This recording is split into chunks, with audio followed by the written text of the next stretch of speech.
جب حضرت قطب الدین بختیار کاکی رحمت اللہ علیہ کی وفات ہوئی تو کوہرام مچ گیا تھا۔ جنازہ تیار ہوا، ایک بڑے میدان میں جنازہ پڑھنے کے لیے لایا گیا۔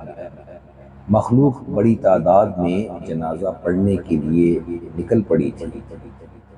انسانوں کا ایک سمندر تھا جو حد نگاہ تک نظر آتا تھا۔ یوں معلوم ہوتا تھا کہ ایک بکھرے ہوئے دریا کی مانند یہ مجمع ہے۔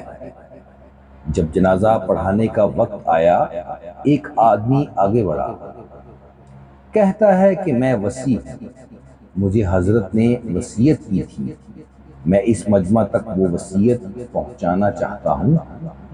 مجمع خاموش ہو گیا۔ وصیت کیا تھی؟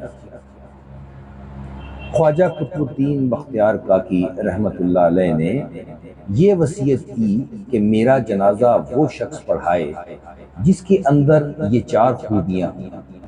پہلی خوبی یہ ہے کہ زندگی میں اس کی تکبیر اولیٰ کبھی قضا نہ ہوئی ہو۔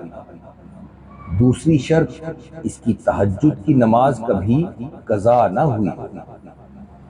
تیسری بات یہ ہے کہ اس نے غیر محرم پر کبھی بھی بری نظر نہ ڈالی ہو۔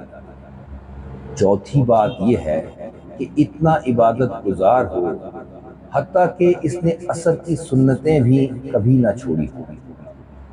جس شخص میں یہ چار خوبیاں ہوں وہ میرا جنازہ پڑھائے۔ جب یہ بات کی گئی تو مجمع کو سانپ سونگھ گیا، سناٹا چھا گیا، لوگوں کے سر جھک گئے۔ کون ہے جو قدم آگے بڑھائے؟ کافی دیر ہو گئی، حتیٰ کہ ایک شخص روتا ہوا آگے بڑھا۔ حضرت قطب الدین بختیار کاکی رحمت اللہ علیہ کے جنازے کے قریب آیا، جنازے سے چادر ہٹائی اور کہا، قطب الدین آپ خود تو فوت ہو گئے، مجھے رسوا کر دیا، میرا راز کھول دیا۔ اس کے بعد بھرے مجمع کے سامنے اللہ کو حاضر و ناظر جان کر قسم اٹھائی، میرے اندر یہ چاروں خوبیاں موجود ہیں۔ لوگوں نے دیکھا کہ یہ وقت کا بادشاہ شمس الدین التمش تھا۔ کبھی ہمارے حکمران بادشاہ ایسے بھی ہوا کرتے تھے۔